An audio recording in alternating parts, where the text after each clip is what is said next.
Medeniyet tarihimizin şanlı fikir adamları tarafından alkışlanan azatlık ve istiklal fikri memleketimizde yerleşir ve bu ileri dünya demokrasisi tarafından da takdirle karşılanırdı. 100 ilden beri üstümüze çöken istibdad ve istila heyulası artık bizden uzaklaşırdı. Heyhat, kaderin imtihanları tamam değilmiş. Kanlı Çar istibdadının yerini bu defa ondan daha kanlı Bolşevik istibdadı tuttu. Bala azatlık ve istiklalımız Kızıl istilacıların ayakları altında ezildi. Mukavemet eden memlekette kan gövdeye çıktı. Bundan bir ay evvel 28 April'de Sovyet propagandacıları bu fahiş istila hadisesini size bir azatlık ve istiklal hadisesi gibi gösterdiler. Sözde size dünyanın en azat ve en demokrat bir rejimi gibi kaleme verilen Sovyet kuruluşu işte en gaddar ve en yalancı bir istibdad rejimidir. Mukayese etmek imkanında olsaydınız bunun ne kadar doğru olduğunu gözünüzle görerdiniz.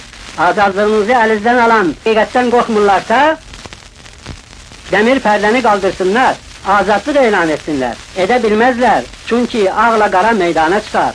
Onlar şeppere kimidirler, güneşten kaçarlar. Azerbaycan ve onunla beraber bütün Kafkasya Cumhuriyetleri hakiki azatlık ve istiklallarına 1918'in Mayıs'ında kavuştular.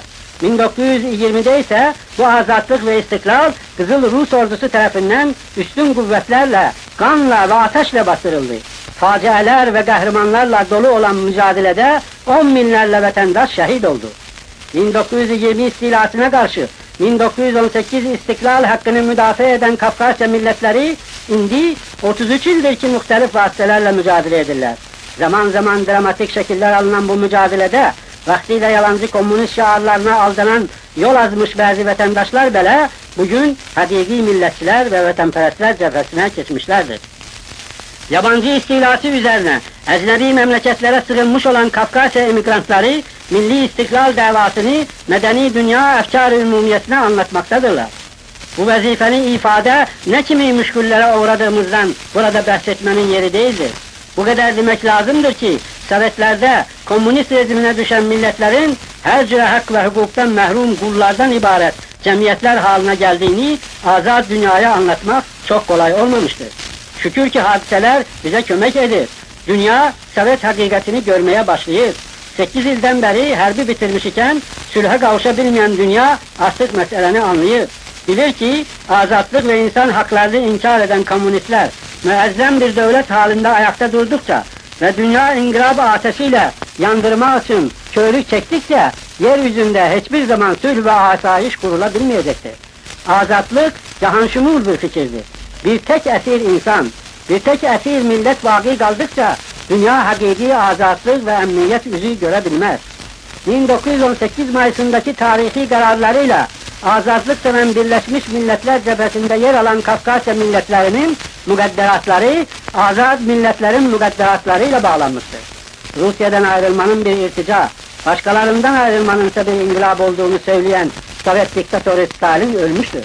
Ama onun iki yüzlü sistemi, Stalinizm hala ayaktadır. Bu sistem gün geçtikçe dünya hakikatleriyle daha çok karşılaşmakta.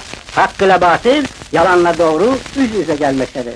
Şüphesizdir ki bir gün hakikat parıldayacak, azatlık esasını, Birleşmiş Milletler prensipini ve insan haklarını tutan taraf galip gelecektir. Bu galibiyet güneşi, Kızıl istibdad zulmü altında inleyen aziz vatanımızda 1918-28 Mayıs gibi yeniden doğacaktır. Buna katiyen şüphe etmeyiniz vatandaşlar. Üç renkli istiklal bayrağını göçlerinde gezdiren buradaki vatan ailesi bizlerden, orada her cüre korku ve tezlik altında kalpleri istiklal eşkiyle çırpınan azadlık ailesi sizlere candan selamlar gönderir. 28 Mayıs istiklal kurbanlarının aziz ruhları huzurunda hürmetle eğilir ve her iki tarafı birleştiren milli büyük hasreti şairin beytiyle dile getiririm. Sen bizimsen, bizimsen, durdukça bedende can, yaşa, yaşa, çok yaşa, ey şanlı Azerbaycan!